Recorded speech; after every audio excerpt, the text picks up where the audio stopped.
A young boy tells a millionaire CEO, "Sir, my mum keeps your picture in her wallet." Picture a busy city street at dusk, lights glowing against tall towers of glass. A scrawny, wide-eyed boy, no older than 10, stands, nervously clutching a tattered photograph.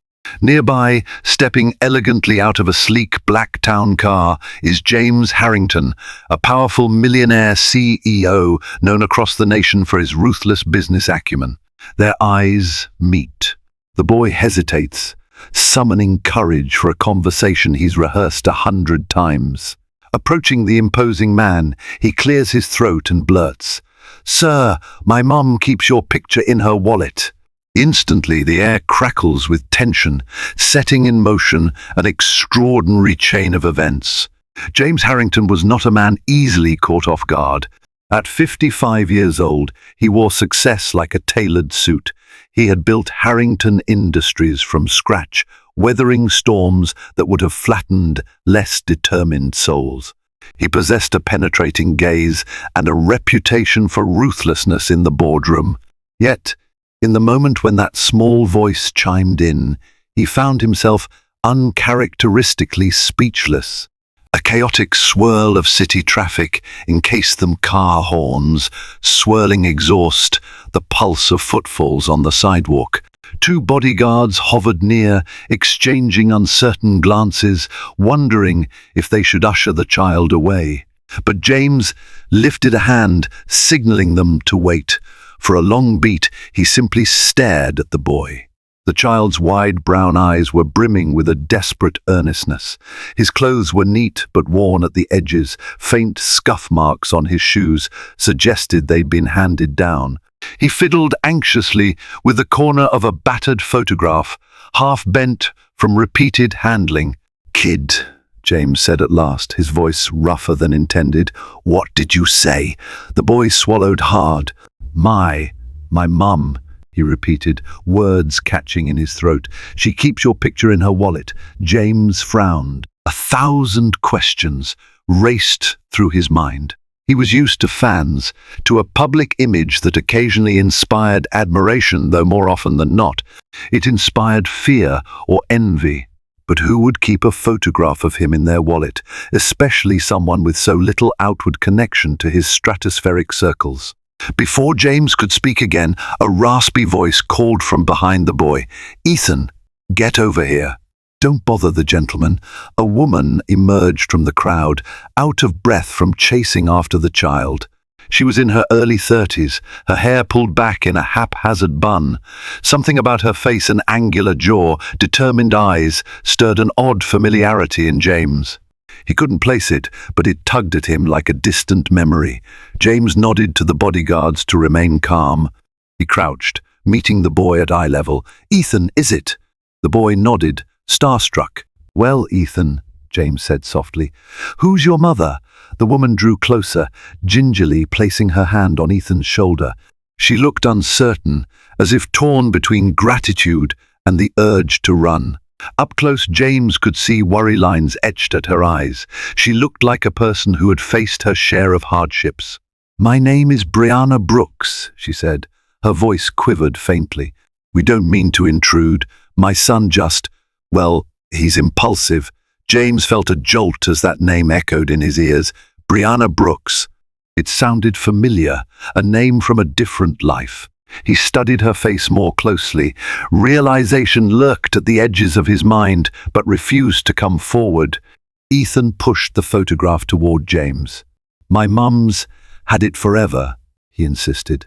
"This is the same person, right? It's you?" James took the photograph gently between his fingertips. Creased, slightly faded, but undeniably an image of him in his younger days, much younger. He recognized the setting behind him, an old civic center in Boston, where he'd once received a philanthropic award. That snapshot was taken nearly 2 decades ago. "How on earth?" James murmured.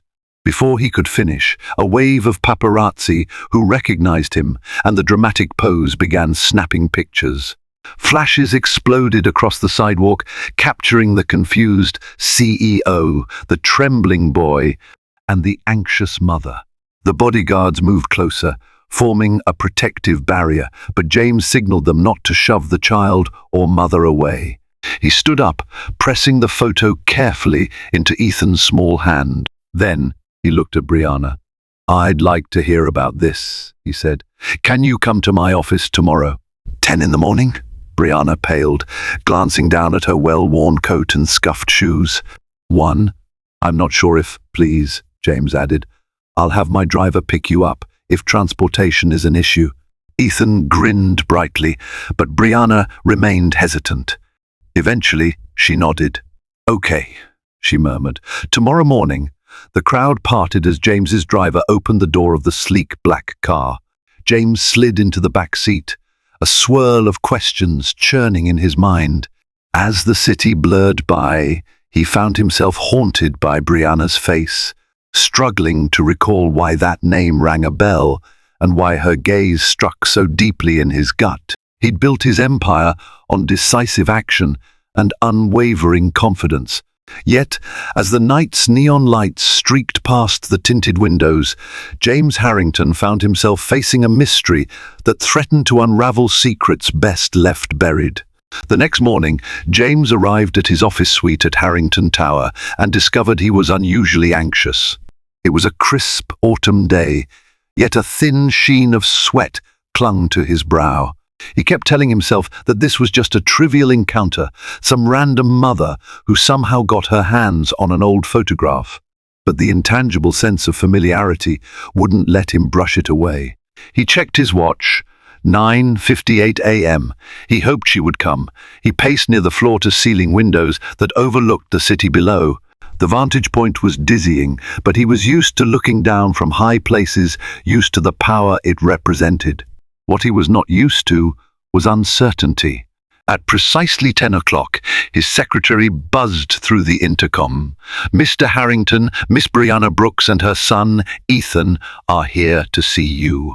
James felt his pulse quicken. "Send them in." Ethan walked in first, scanning the room in open awe. The boy's eyes darted to the gleaming mahogany desk, the plush leather seats, and the array of architectural models that showcased Harrington Industries projects around the globe. To the boy, this was a kingdom of wonder. To James, it was the fortress he'd built to keep the world at bay. Brianna followed closely, still wearing the same threadbare coat. Her cheeks were flushed from the brisk elevator ride, or perhaps from nerves. She looked around warily, as if expecting security guards to drag her away at any moment. James gestured to the chairs facing his desk. "Please, have a seat." Ethan hopped into one, while Brianna sat more reservedly in the other. James took a moment to study them. The boy was slender, with a mop of brown hair and bright eyes that seemed hungry for knowledge. Brianna's features were sharper, shaped by years of wear, but underlined by an undeniable warmth. He cleared his throat. "I'd like to know how you got that picture. The one from Boston all those years ago." Brianna smoothed her hands over her coat. "My mother gave it to me. She said it was important to keep it, but she never told me why." She hesitated. "She passed away 2 years ago. I only discovered the photograph's significance when I recognized your face on the cover of a business magazine." James frowned. "Your mother's name?" Brianna looked up, eyes clouded with sorrow and confusion. "Patricia Brooks." A thunderclap of recognition rattled James. Patricia Brooks. That name conjured an image from his past, a kindly older woman who had once been the caretaker at a children's home he funded in Boston. Patricia had been sweet, devout, the kind of person who saw hope in every child's eyes. But had James interacted with her personally? He recalled awarding certain scholarships, making appearances for philanthropic events. Patricia Brooks had approached him once about a dire situation for some of the kids at the home, something about medical bills, shortfalls in the system. James had written a check, impressed by her commitment. That was the extent of what he remembered. Why would Patricia give her daughter his photograph and say it was important? He leaned forward. Your mother once worked at a children's home in Boston, didn't she? Brianna nodded slowly. Yes, she was a caretaker. She oversaw the youngest children there. James steepled his fingers, resting them against his lips. A swirl of recollections teased him, refusing to form a complete picture. I did some charitable work with that home, but that was decades ago. It still doesn't explain why she'd want you to keep my photograph. Brianna inhaled, searching for an explanation that made sense. I don't know either, she admitted. All I know is that my mum insisted on preserving it, told me it would guide me someday. She never elaborated. She paused, glancing at Ethan. Then, when Ethan was born and times got tough, she told me again to hold on to it. She said, "Keep it with you, for he will unlock the door when the time is right." Ethan, who had been listening quietly, burst out, "She said you'd help us. She always told my mum, James Harrington is a good man. He'll remember his promises. That's why I wanted to talk to you." A flicker of guilt lanced through James. Patricia's faith in him was unwavering, even in memory. But what promise could he have made? He was known to issue many philanthropic pledges. Some remained half-fulfilled, a casualty of time and shifting priorities. Could this be one of them? He cleared his throat. "What exactly do you need from me, Miss Brooks?" she sighed, glancing at Ethan. "We don't want to beg, but we're in a difficult position. My job was at a small publishing house, but it closed last month. We're behind on rent. I'm sending out resumes every day. My mother always believed you would help, but I never planned on coming to you. It was Ethan's idea. He saw your picture in my wallet, recognized you from the news, and, well, here we are." James nodded thoughtfully. "I see." He paused, mind swirling. "How about this? You let me talk to you, get to know your situation, and see what can be done." Relief flickered in Brianna's eyes, tempered by caution. "Thank you. That's more than kind." James rose, gesturing toward the large windows. "We can talk in the lounge area. Might as well be comfortable." He ushered them to a tastefully furnished corner, complete with a view of the skyline. He noticed Ethan's eyes widen, as if enthralled by the city's panorama. For the next hour, Brianna recounted her life. She'd grown up in Boston, under her mother's watchful eye, then moved to New York in her 20s. She struggled with menial jobs and an unexpected pregnancy at 23 that resulted in Ethan. Patricia followed them to help with child rearing, eventually succumbing to an illness that drained their savings. Brianna had managed to stay afloat, but it was always a precarious balance. The story tugged at James's conscience. Harrington Industries had soared to unimaginable heights of wealth, its net worth crossing billions. Meanwhile, people like Brianna, who had tangential connections to his philanthropic ventures, might have slipped through the cracks of his grand gestures. Ethan, for his part, added boyish interjections, how he liked reading science encyclopedias, or how he'd developed a passion for mechanical things, fixing squeaky doors, fiddling with broken appliances. Despite their hardships, it was clear he possessed a bright mind. At the conclusion, James tapped a finger against his chin, the faintest hint of a smile on his lips. "I have an idea," he said. "I'd like you to come to an upcoming charity gala as my guest. It's in 2 weeks. Could be an opportunity to meet people who might offer you a job or, at the very least, put you in contact with resources. In the meantime, I might be able to arrange some temporary assistance." Brianna looked stunned. "A gala? I wouldn't know what to wear. I can't afford—" "Don't worry," James said gently. "We'll handle the details. If Patricia Brooks believed I'd help, I'd like to honor her memory. Let me do this." Tears pooled in Brianna's eyes, but she blinked them away, nodding. "Thank you. It's more than we could have hoped for." Ethan hopped off the chair, taking a step toward James. "I knew you'd help. Grandma always said you had a heart beneath all that fancy stuff." James's mouth quirked in a small, self-deprecating smile. "I'm not sure about that, but I'll try." As they left, James found himself exhaling a deep breath, as if a weight had settled onto his shoulders. This was no mere act of charity. There was a past thread connecting him to Patricia Brooks, some vow or promise that was lost to time. Was it just about funding or something more? He watched them disappear into the elevator. In their wake, a swirl of unease and curiosity lingered like smoke. He resolved to dig into his archive's old records, letters and notes from his philanthropic days. Maybe he'd find some clue. Until then, he'd do what he could to ease Brianna's burdens. And perhaps, in that process, he might find answers to questions he never knew he had. James's personal assistant, a meticulous woman named Heather Klein, nearly dropped her clipboard when he asked her to retrieve all the philanthropic archives from 20 years ago. "All of them, sir?" Heather asked, pushing her glasses up the bridge of her nose. "There are dozens of boxes in storage." "Every single one," James confirmed, ignoring the twinge in his gut that told him this could be a painful expedition into the past. Especially anything related to the Boston Children's Home and a caretaker named Patricia Brooks. Heather nodded, scribbling notes with intense concentration. "Right away, sir." Within hours, the Harrington Tower's lower archives were a flurry of activity.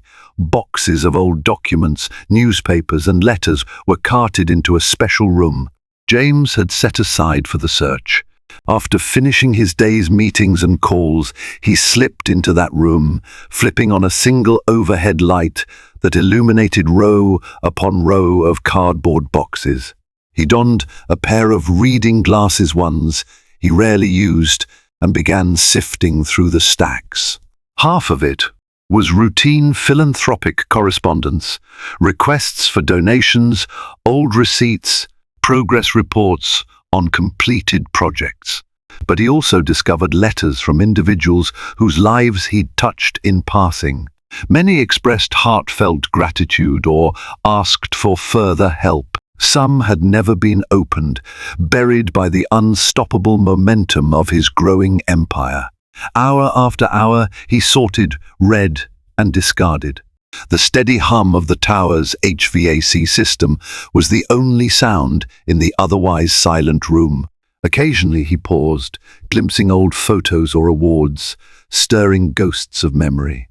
He found a newspaper clipping featuring Patricia Brooks, praising her dedication to orphaned children. Beneath the clipping was a smaller piece, a short note from Patricia to James, scrawled in neat cursive. "Dear Mr. Harrington, thank you for your generous donation. The children are immeasurably grateful. God bless you. Best regards, Patricia Brooks." No mention of a promise, no mention of a personal favor, nothing out of the ordinary. He set it aside carefully, moving on. Finally, well past midnight, with eyes burning from strain, he stumbled upon a slim binder labeled Children's Home, Boston, Confidential. Inside, he found an official letter from the home's director. The letter referenced a private matter involving Patricia Brooks and a child who needed specialized medical care. James had apparently pledged that if the child's condition worsened and insurance failed, he'd handle the costs personally. That child's name wasn't Brianna, though. It was a boy named Noah Jennings. Confusion gnawed at him. He read further and realized the child had been transferred to a hospital in Seattle.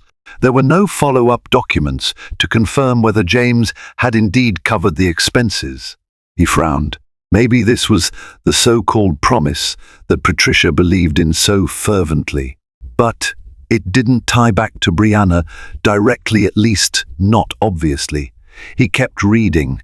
Hours more passed, flipping through pages of mundane details. Then, tucked in the back pocket of the binder, he discovered a Polaroid photograph. It was James, younger by decades, kneeling beside Patricia, whose face glowed with maternal pride. In her arms was a newborn baby. The back of the Polaroid read, "Brianna's baby. So grateful to JH." The scribble was faint, Possibly a note from someone else at the home. James's heart pounded. Patricia was older. Could she have named her daughter after herself? Was the baby in Patricia's arms actually Brianna's child? That didn't make sense. The timeline was all wrong. It was too old. Wait. Or was it possible that the baby in the Polaroid was Brianna herself? But that would mean he sank into a nearby chair, mind racing. If the baby was Brianna, that would have been more than 30 years ago. He stared at Patricia's radiant smile in the Polaroid, her arms cradling an infant. And there was James, looking proud, his hand gently on Patricia's shoulder. Could it be that Patricia was simply showing the baby to him and someone else scribbled that cryptic note? The mystery deepened. Why would Patricia hold an infant with such an air of motherly pride if it wasn't her grandchild or her daughter? Perhaps the child had been orphaned and Patricia was celebrating the baby's adoption. Or perhaps the Polaroid was miscaptioned. There were too many unanswered questions. Feeling his exhaustion weigh heavy, James decided he'd continue the search tomorrow. He placed the Polaroid carefully in his jacket pocket and left the archives, a sense of dread and curiosity swirling in equal measure.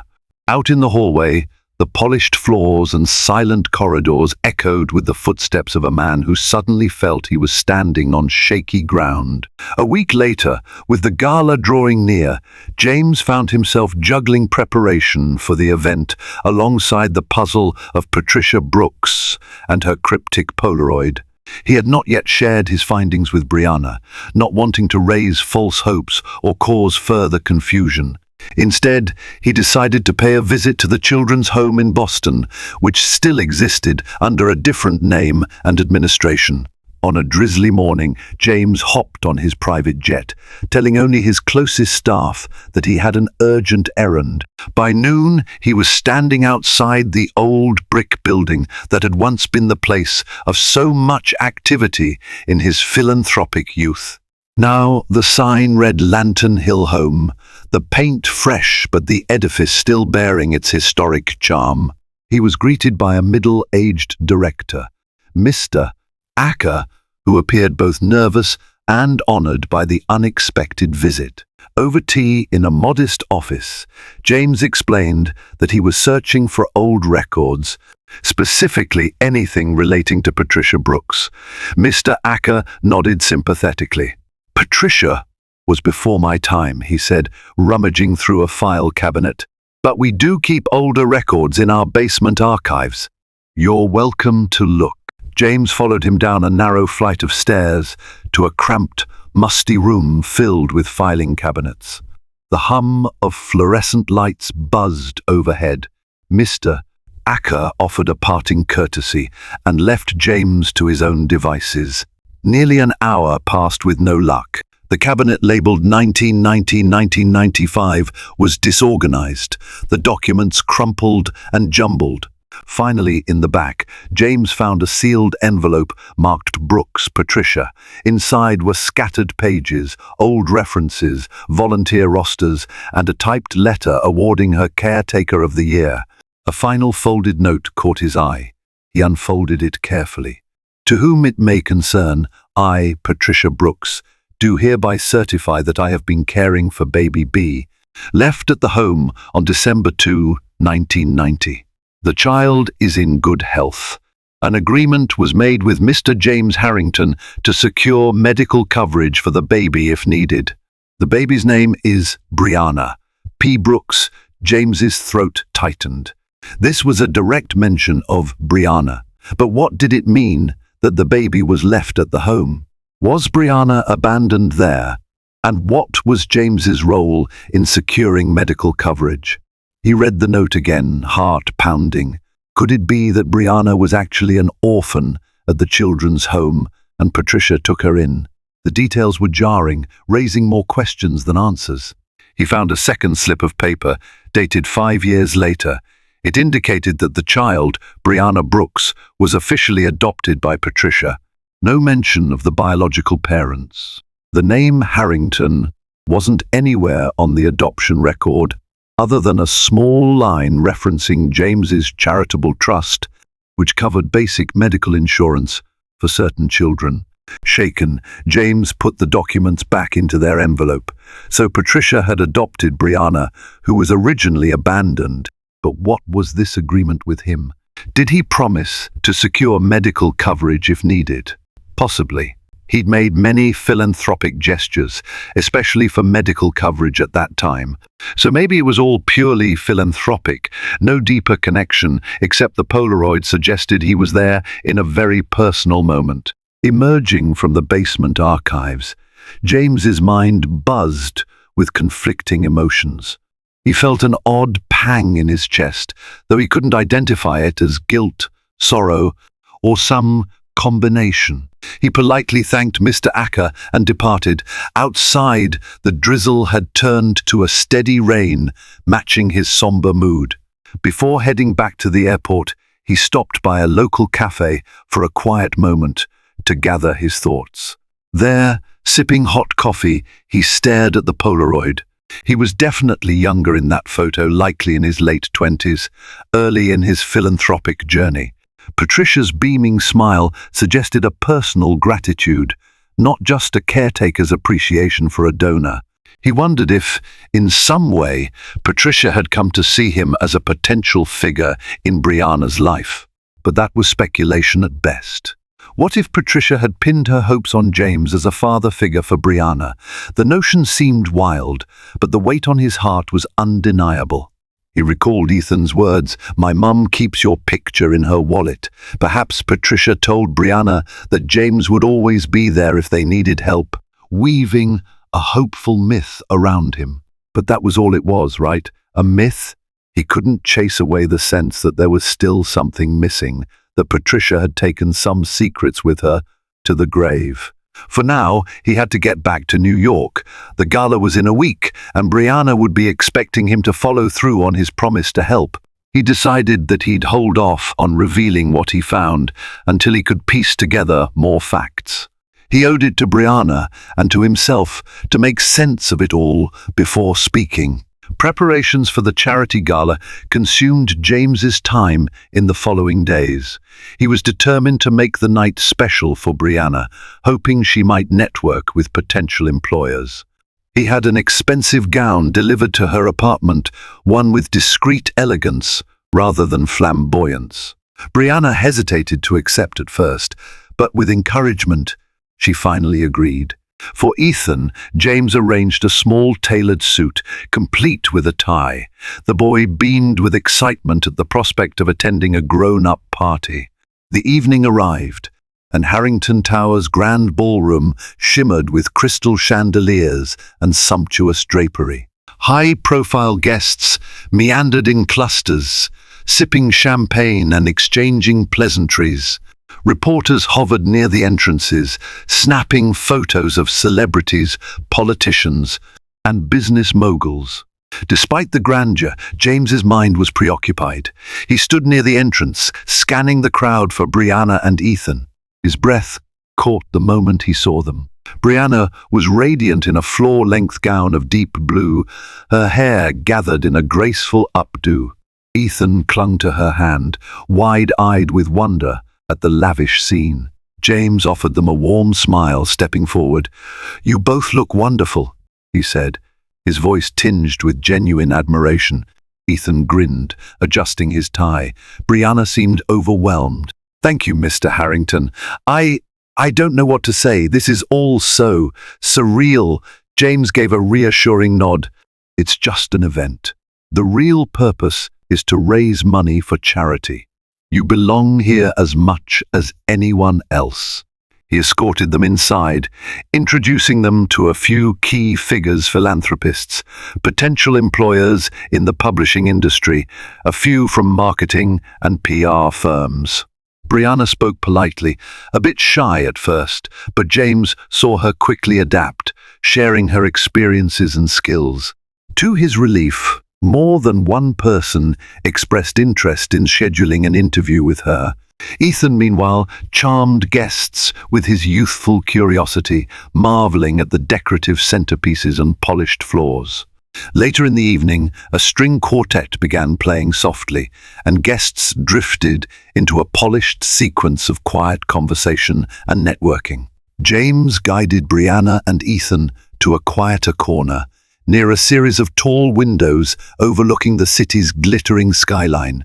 "I found out something about Patricia," James began gently, mindful of how to broach the subject. "During my philanthropic work at the children's home, it appears that was where Patricia took you as an infant." Brianna's eyes widened and her hand flew to her throat. "Took me? What do you mean?" James cleared his throat. "I found records showing that you were left at the home when you were just a baby, and Patricia later adopted you. I didn't realize how pivotal she was in your life." He hesitated, noticing the swirl of emotions crossing Brianna's face. She sank onto a nearby chaise, Ethan still at her side, looking confused. "Mom always told me she took care of me from birth. I assumed my biological father wasn't in the picture, but I never knew I was." Left. James reached into his inner pocket, pulling out the Polaroid. He handed it to her. "This photo was taken around that time. It shows me with Patricia holding you as a baby. The note suggests I promised to provide medical coverage if you ever needed it. But I never realized how personal it all was. Your mother seemed certain I would be there for you if you truly needed me." Brianna stared at the image, tears welling in her eyes. "So that's why she always believed you were special," she murmured. "She must have seen you as the only paternal figure who ever showed any real kindness toward us." She let out a shaky breath. "And I never knew this story." Ethan, glancing between them, tugged at Brianna's sleeve. "Mom, does that mean Mr. Harrington is my grandpa?" he asked innocently, his face crinkled in confusion.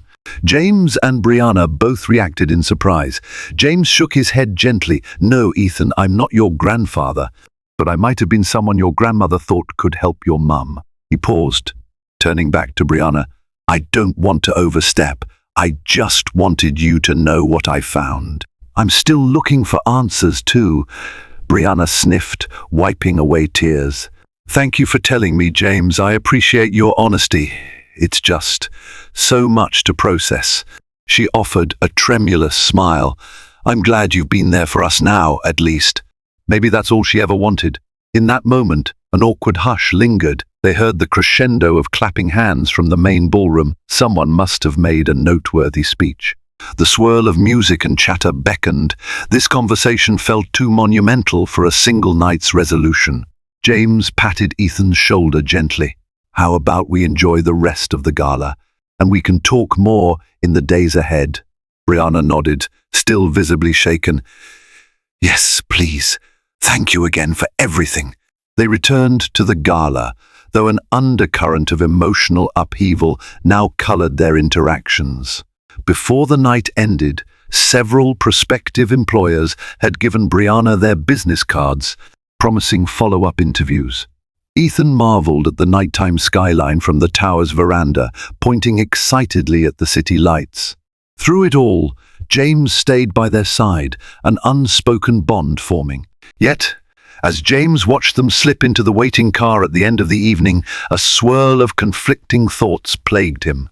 He was relieved to have offered some help, and even more relieved to shine a light on Brianna's past. But part of him wondered if there was still a puzzle piece missing. If Patricia had gone to such lengths, was there more to the story than a simple philanthropic promise? He resolved to keep searching, not just for answers, but for a way to ensure Brianna and Ethan found stability in their lives. A promise unfulfilled was about to become a vow honored. Over the next 2 weeks, life began to change for Brianna.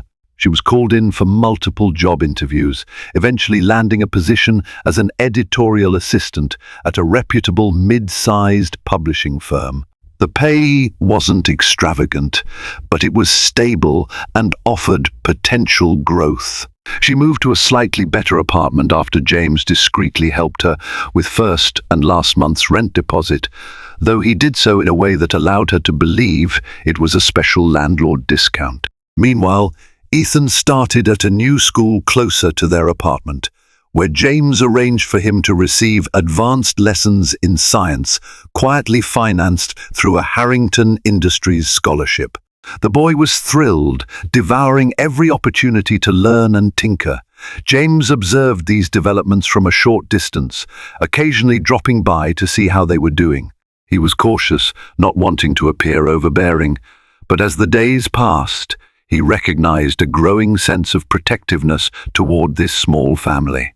The echoes of his uncertain youth and long hours building an empire made him question what truly mattered in the end. One afternoon, James received an unexpected visitor at his corporate office.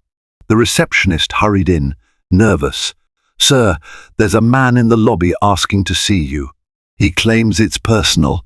I told him you don't accept walk-ins, but he was quite insistent." James had no time for disruptions, yet something told him to investigate.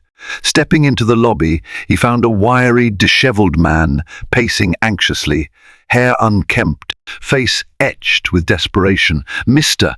Harrington," the man rasped, "I have to talk to you about Brianna Brooks." James's hackles rose. "Who are you?" the man swallowed, looking around nervously. "My name is Jared Wilson." I used to know Brianna's mother, Patricia. James led him to a private side room, instructing security to keep a discreet eye.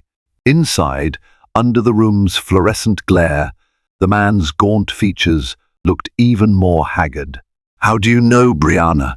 James asked, crossing his arms. "I don't know her personally," Jared replied, "but I know about her. Patricia was my aunt. She used to confide in me." James stared, adrenaline spiking. This man could be a key to the puzzle. "So why are you here?" Jared's lips trembled. "Because I need money." A flicker of shame crossed his eyes. "I know Patricia had some arrangement with you. She told me once that if anything happened, you'd be the one to help. I'm out of options. I'm behind on rent, I lost my job, and..." James's nostrils flared in anger. "Is that all this is? A shakedown?" Jared cringed. "No, it's not a shakedown. I swear. Patricia always said, if I was in real trouble, I should talk to you. She said you were a man of your word, that you helped with something big years ago. But if you won't help me, at least let me share what I know about Brianna's father, her real father." A wave of shock coursed through James. He forced himself to remain calm. "Her father?" Jared nodded quickly, sensing leverage. "Yes, Patricia told me once a few years before she died. Brianna's father was some man who abandoned them. Patricia never told Brianna. She wanted to spare her the pain. But she made me promise if Brianna ever needed to know, I'd find a way to tell her. She gave me some letters, some documents, but I lost them.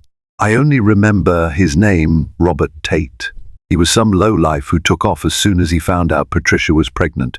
James frowned. Wait, Patricia was the biological mother, not adoptive. Jared shivered, glancing away. "Yes, she told me that's why she ended up at the children's home. She was short on money, no support, and needed a place to stay after Robert abandoned her. That's where she eventually met you, I guess. She told me she considered giving up the baby for adoption but changed her mind. She stayed to work there, raising Brianna among the other children. Years later, she left the home with her child. She must have told people she adopted Brianna to avoid the stigma. I don't know everything, but that's the gist." James's mind reeled. This was different from the official records. Could the staff at the home have simply recorded Brianna as abandoned to avoid bureaucratic complications?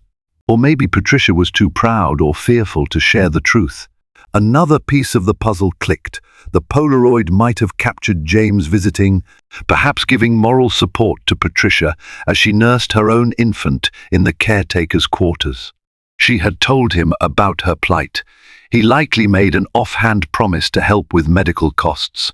Over the years, that promise might have magnified in Patricia's mind, weaving James into a paternal hero figure. Rage simmered at the manipulative approach Jared was taking. If you came to blackmail me, you're out of luck, James said icily. You have no leverage. Even if your story is true, it doesn't paint me in any negative light. Jared held up trembling hands. I'm not blackmailing you. I'm just desperate. Look, you can do whatever you want. Call security. Throw me out. But I thought maybe, if you're so invested in Brianna's life, you'd want to know about her father. James studied Jared's pitiful figure. Did the man truly have anything else to offer, or was this just a half-baked attempt to extort money? If there was more, he could share about Robert Tate details that might matter to Brianna. James wanted to know. The very notion that Patricia had lived under such strain, forced to fabricate a story, weighed heavily on him. How much do you want? James asked quietly. Jared's eyes darted up. $10,000. He winced as he said it, aware it was a random figure, likely picked from the air. I just need to get on my feet again. I can't find a job with my record, and, James raised a hand, fine. I'll give you 15, but not because of your father's story. It's because Patricia was a good person. However, you will never approach Brianna or harass her. Understood? Jared's face flooded with relief. Of course, thank you. I swear I won't bother her. James signaled security. They escorted Jared out, but not before James ordered the accounting department to cut a check and have Jared sign a non-disclosure agreement. The entire encounter left James feeling hollow.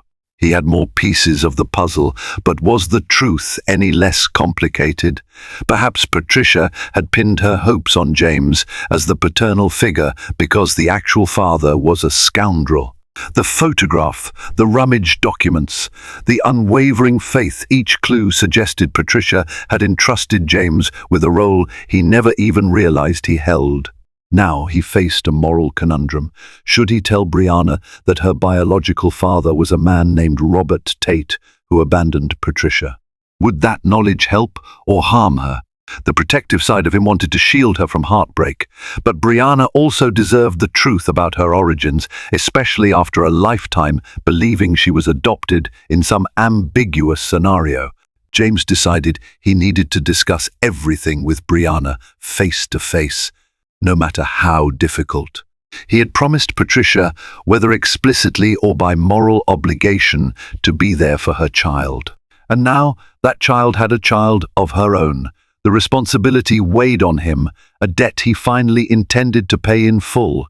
Late one evening, a driver delivered Brianna and Ethan to James's penthouse suite, an airy space with walls of glass overlooking the city's skyline. Brianna's new job schedule had settled, so she was able to make the appointment James requested, albeit with trepidation. He had simply told her he had important information to share. They gathered in his spacious living room, the city lights twinkling below. Ethan, tired from a school day, dozed off on a plush sofa. Brianna cast a worried glance at James. Is everything all right?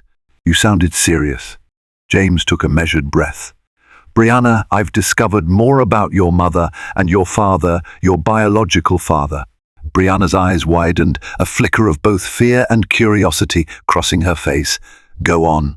He gently relayed what Jared had claimed, that Patricia had, in fact, been her biological mother, and that Robert Tate was the father who had left her pregnant and alone.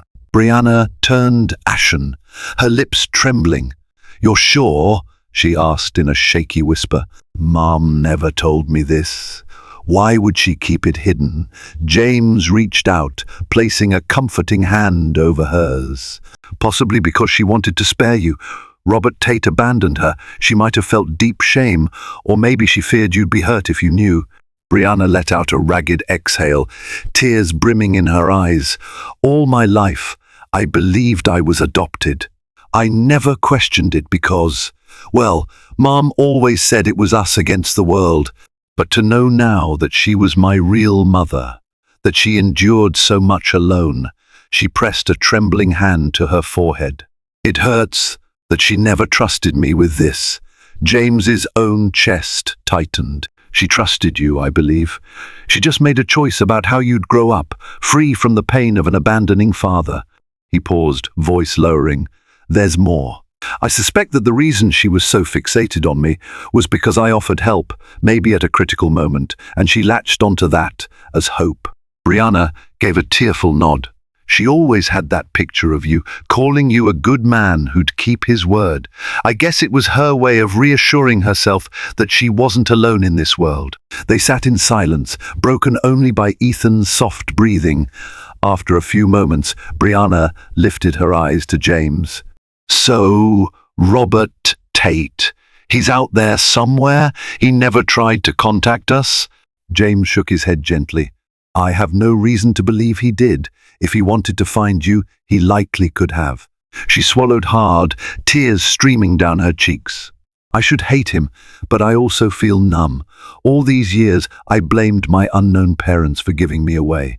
Now, I discover it was just my father who left. Mum never abandoned me, she just had to survive. And through it all, she believed in you. Even though you were a stranger, she felt safer with you as a distant guardian than with the man who fathered me." James wrapped a comforting arm around her shoulders. He rarely expressed such warmth, but at this moment it felt necessary. "I'm sorry you had to learn it this way. But if you ever need to talk, or if there's anything you want to do, like track down Robert Tate, I can help." She sniffled, resting her head lightly against James's shoulder. "I appreciate it. But I'm not sure if I want that right now. Maybe someday. For now, I just want to focus on Ethan, on giving him a better future." That's what Mum would have wanted. James felt a surge of respect for her resilience. Patricia had chosen secrecy to protect her daughter, forging a narrative that James inadvertently became part of. Now it was up to him to honor that trust. "Whatever you decide," he said quietly, "I'll support you. Not out of pity, but because I owe a debt to Patricia, and because I care about you and Ethan." With that, Brianna broke down in grateful tears. They talked late into the night, delving into the complexities of the past, forging a bond of mutual understanding. When Ethan stirred awake, they offered gentle smiles, choosing not to burden him with the adult details for now. As the city lights shimmered and the weight of years lifted, Brianna and James made an unspoken vow.